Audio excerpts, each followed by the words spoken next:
Hello. You already hit it. What's good, y'all? What's good? The voice you heard is Jordan BDJ Taylor, the one and only. And if you tuned in, that means you listening to After Work on the Work and Title Podcast Network. First things first, before I introduce our guest, and it's a great guest, we got a great episode coming for y'all. But I want to give a couple plugs, a couple shout outs. Not sure when it's going to drop, but still want to send love regardless to the family. Make sure y'all checking in with Taji on the Baltimore banner. Always got new things dropping. Always got new things coming out. The good brother Taji Burris.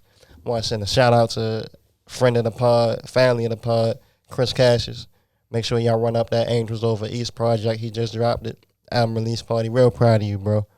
My interview, my last After Work joint with Aaron Maben is out on YouTube as well as wherever you probably listening to this at. Am I missing anything? Work and Shoot Wrestling Podcast. We also got that dropping on y'all. So we working.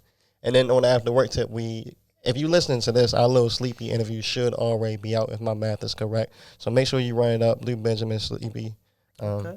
Legend. Good man. Everybody is my butt. Oh yeah, we be working. And also our guest today is filmmaker and photographer extraordinaire, Myles Michelin. So make sure y'all run it up with bro, because your content is so good. I just want to give you your flowers on that from the top. Like the shit you doing on YouTube. And then seeing the transition of like, okay, this is a practice video. This is a joint from 2 years ago to the My Block Part 3 or Episode 3. You did homework, huh? Oh, I got you. Dang. I got you. Nigga said the practice video. I was like, Yeah, I ain't I playing. sold my gimbal and all that too, so I ain't got that shit no more. I ain't gonna lie, no, because like, I don't know. I feel like that was just one of them, like, I got a little bit of money and I was like, let me get this. You know what I'm saying? I was like, I didn't really want that. It was just a fucking impulse purchase. Mm-hmm. That happens. But bro, thank you for coming through. Thank you for having me. Excited to finally have you on the podcast. Also want to show love, give love to the guys behind the scenes. Shout out to Adonis behind the boards.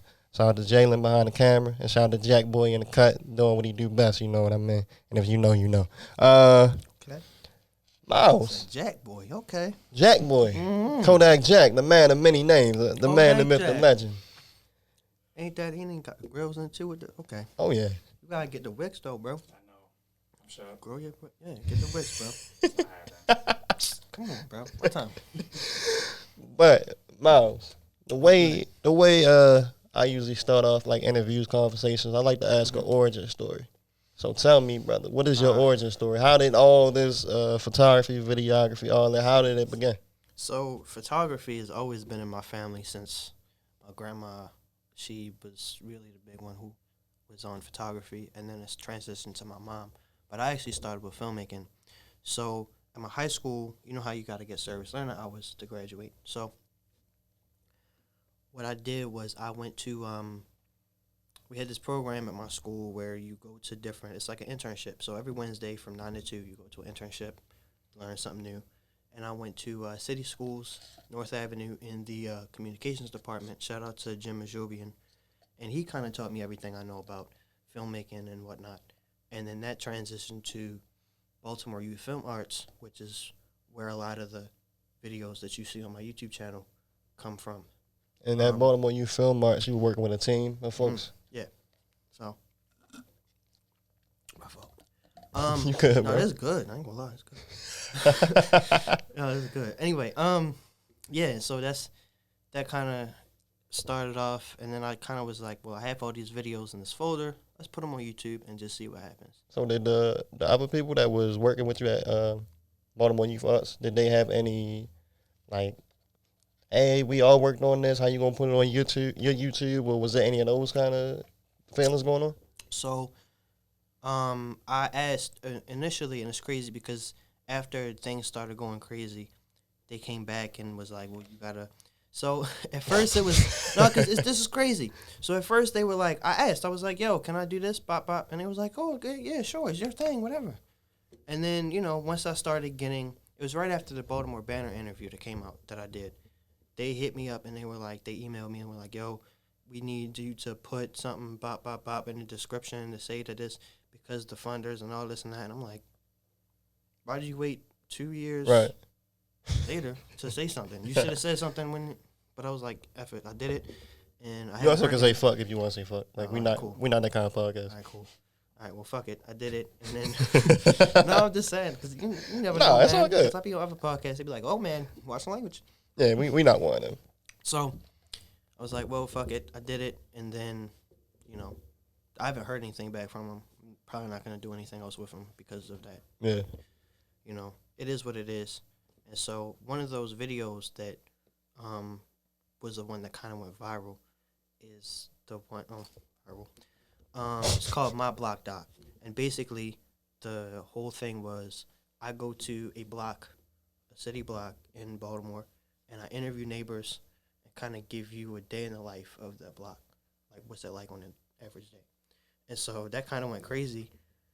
And I was walking, I remember when it actually, like, went, like, when I knew it was something, like, big. So I was going to the store, and this lady, she was outside, out front, on her porch, and I think she was like with her homegirls or whatever. And she was like, "Hey, aren't you the kid from the YouTube video?" I'm like, "Huh?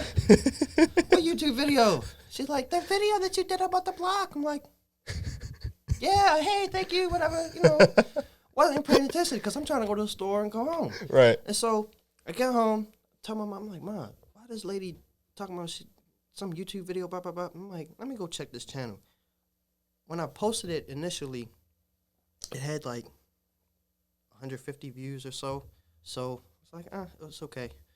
And then, but when I looked again, it had like close to 1,000, like almost like 1,100. I'm like, oh shit. So it just blew up. Yeah. And you ain't know no rhyme or reason. I still to this day. And this was the first one that you did. Very first. So the one when you was around your own community. Mm-hmm. And so, yeah. So shit, it hit for you in real life that your shit was popping before you actually went back and seen the numbers explode. That's really interesting because usually it seems it's the opposite of somebody. Yeah, they might have the numbers, but then when they walking down the block, it's like, okay, but who is you outside the internet? Yeah. You know what I mean? That's really dope.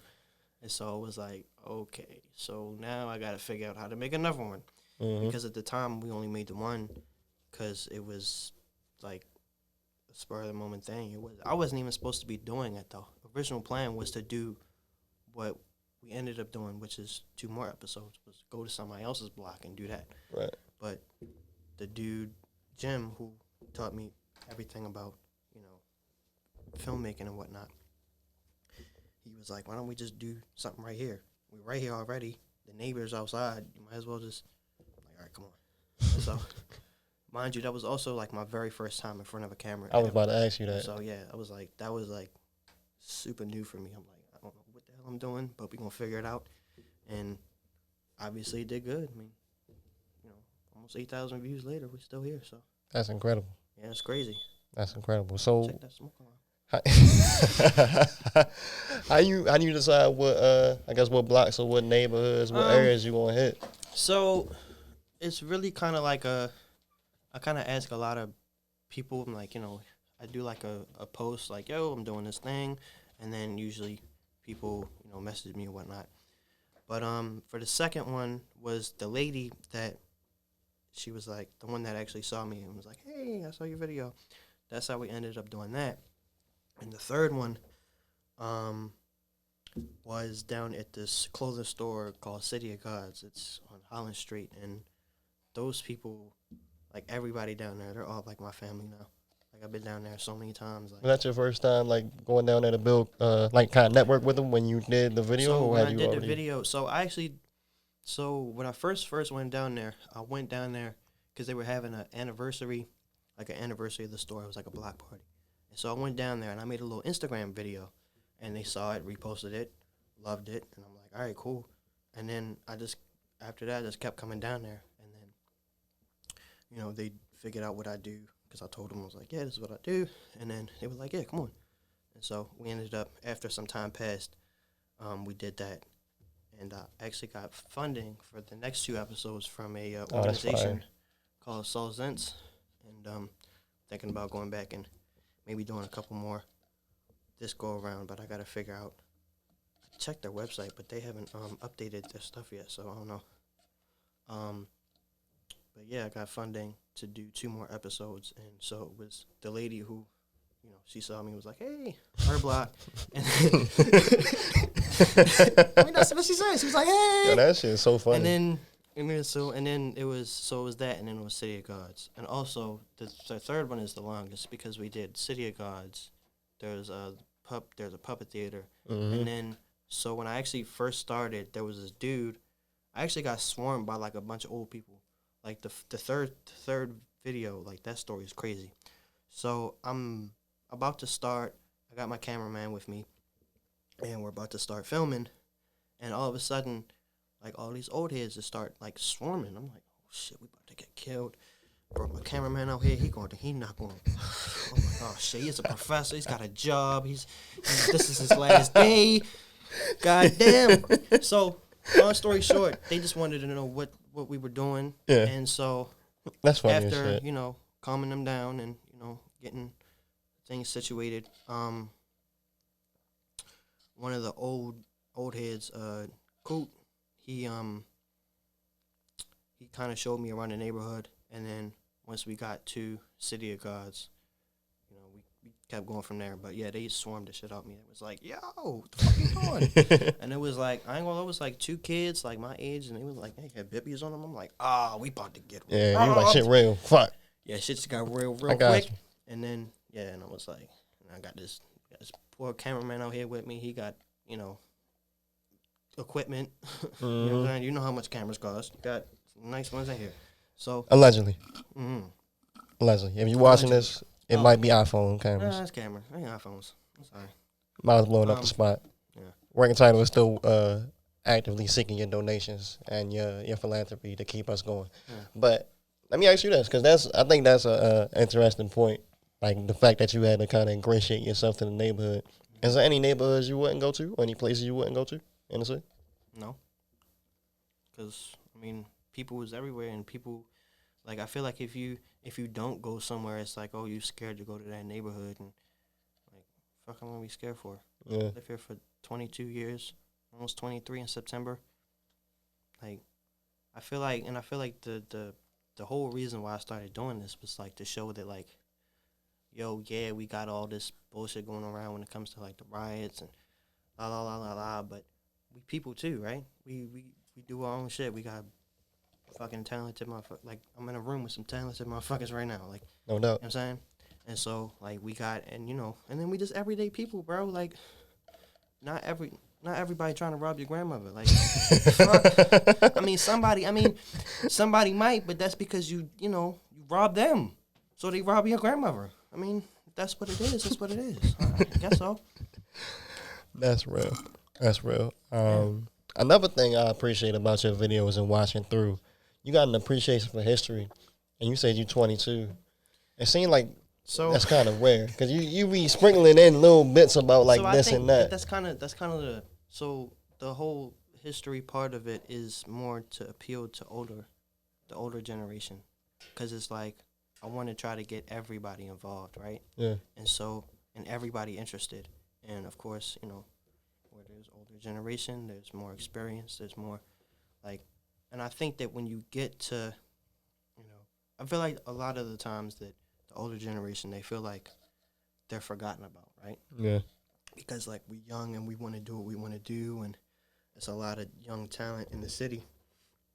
But when it comes down to it, we wouldn't be where we are without them. No doubt. Without the old heads. So, and so I try to make sure everybody is included in, in my work, in the work that gets done. So, yeah. That's real. How has community been for you? I know in terms of Baltimore, it's a lot of people also doing camera work, video work. How have some of those relationships been, building those up and also moving with different people, networking with different people to do creative shit? I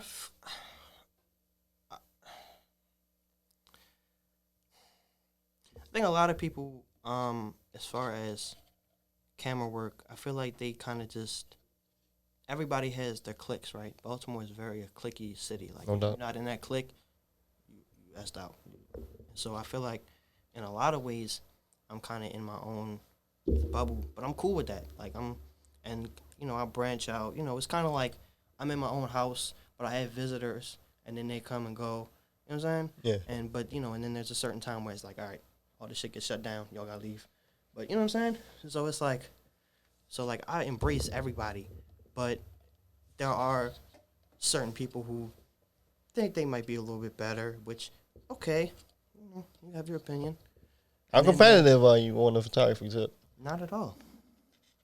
Not at all, man. I'm just, like I said, I've been doing this since September. Yeah. Like, what the fuck do I know about photography? Not a damn thing. I really don't. What Like, about I really don't. on the Like, video side? Is that same kind of humility, or is that I where mean, you? yeah, too. I mean, I've been doing that for a bit longer, but still, I mean, I know enough that I can do, certain things, but like, yeah, sometimes, I might need a little bit of creative help, but I do have my circle that I go to for that.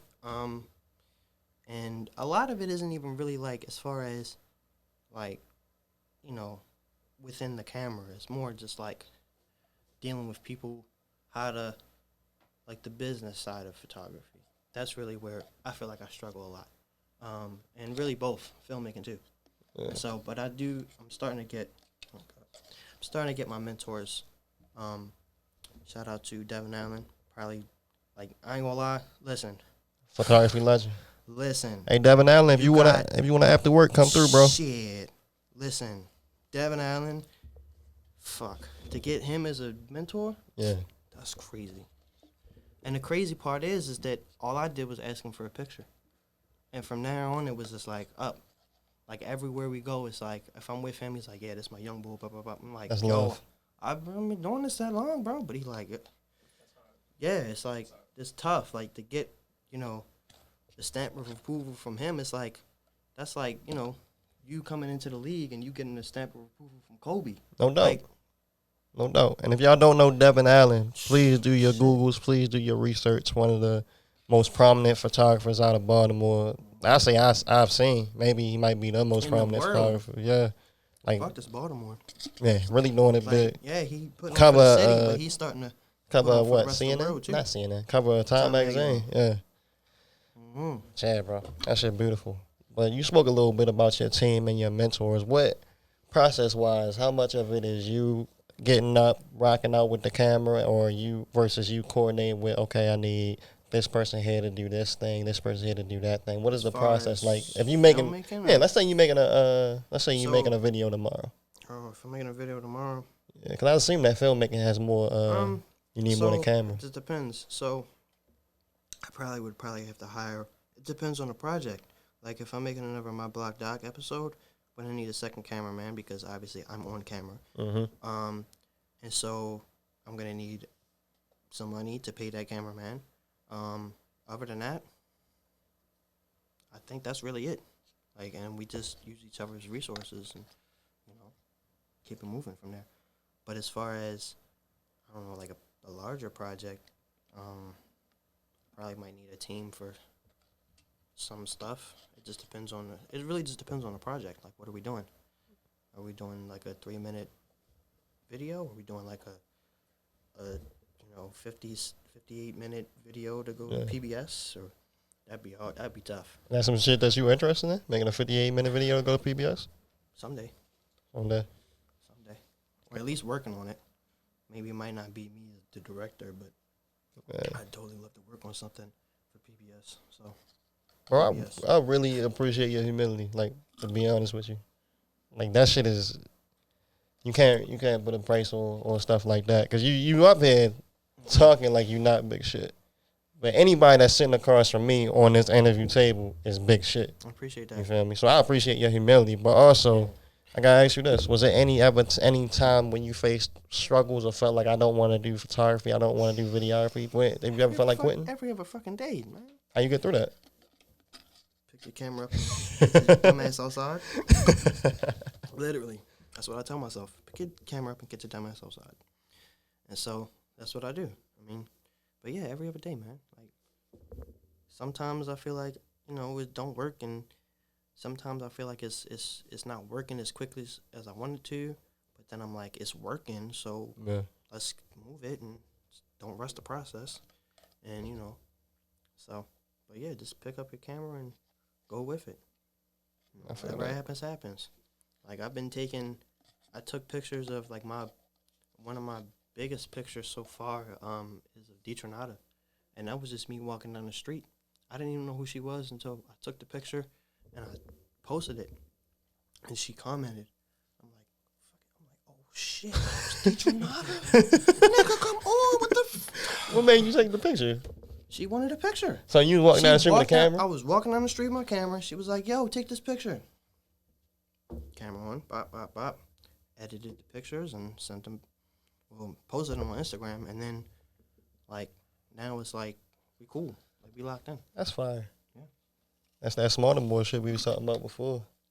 Mm-hmm. And that was crazy, though. I'm like, I don't know who this lady is. She looked cool. She with some people that I know. So, all right, I'll take their picture. And then she sent me that. I'm like, yo, nah, this is a fake page. Damn, that's not a fake page. Oh, shit.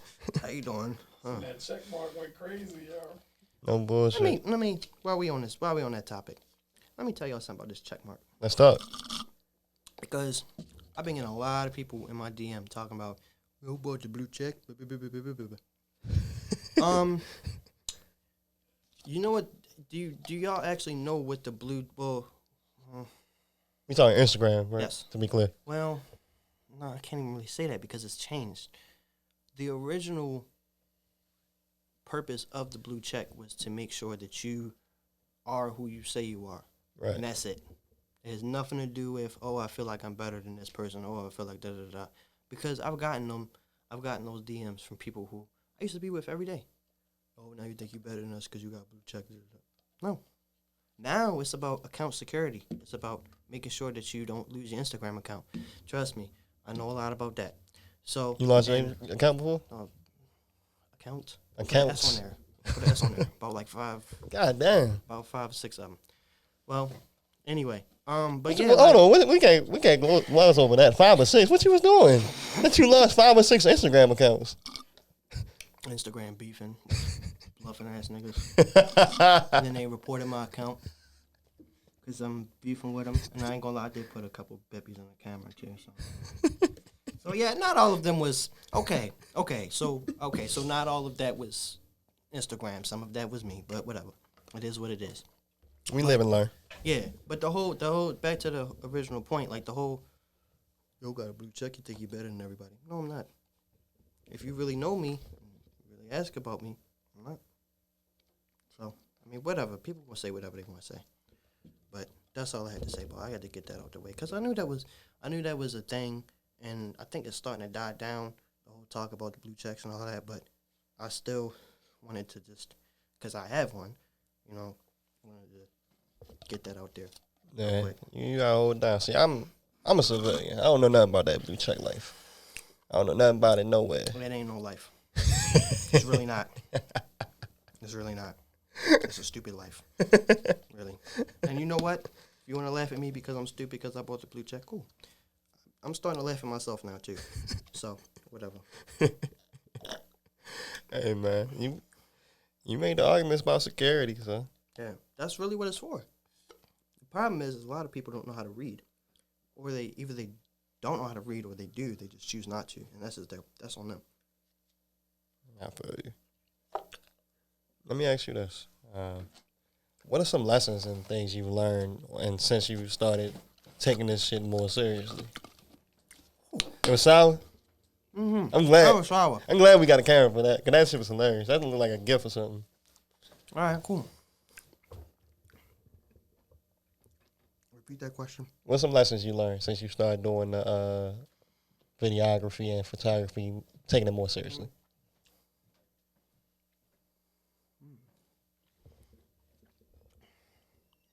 Some lessons I've learned.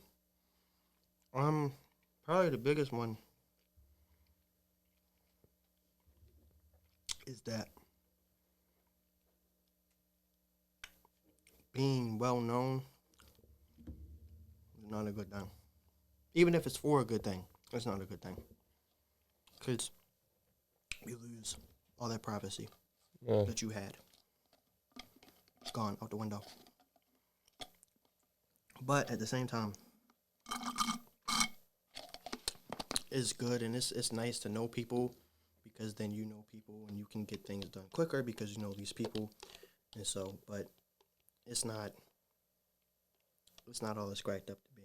So if you want to be, just a 9 to 5 regular worker, do that. Please do that because nothing wrong with it.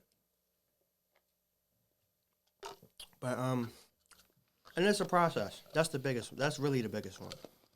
Is that it's a process. You're gonna get turned down a lot, especially by white folk. Sorry, Jack. Jack not white. He clear. White people. Cool. I wasn't gonna say it, but sorry, Mom. My mom's white, but sorry. And she knows. She knows. It's not. She don't like white people either, cause they racist. Sorry, Mom. It's crazy. But yeah, so I learned to take rejection. That's really probably the biggest one, especially because and not to always think of it as they said no because I'm black. No. Like they said no because my budget was stupid. Well, it wasn't, but there were parts that didn't make sense and they didn't feel comfortable giving me all the money that I wanted. But it sounds like a very specific example. Yeah, I ain't getting into it. It's your discretion. Yeah. I think that one of the last things I have for you is asking. It's kind of similar to the last question, but what advice you got for people that want to do what you do, want to move how you move? Find you a good mentor. Pick up a camera and just start shooting. Put the work in, because then the people put your head down and put the work in. Because by the time you pick your head up again, you're going to see more and more people. Every time you put your head down, put the work in. Every time you pick your head back up, you're just going to see more and more people.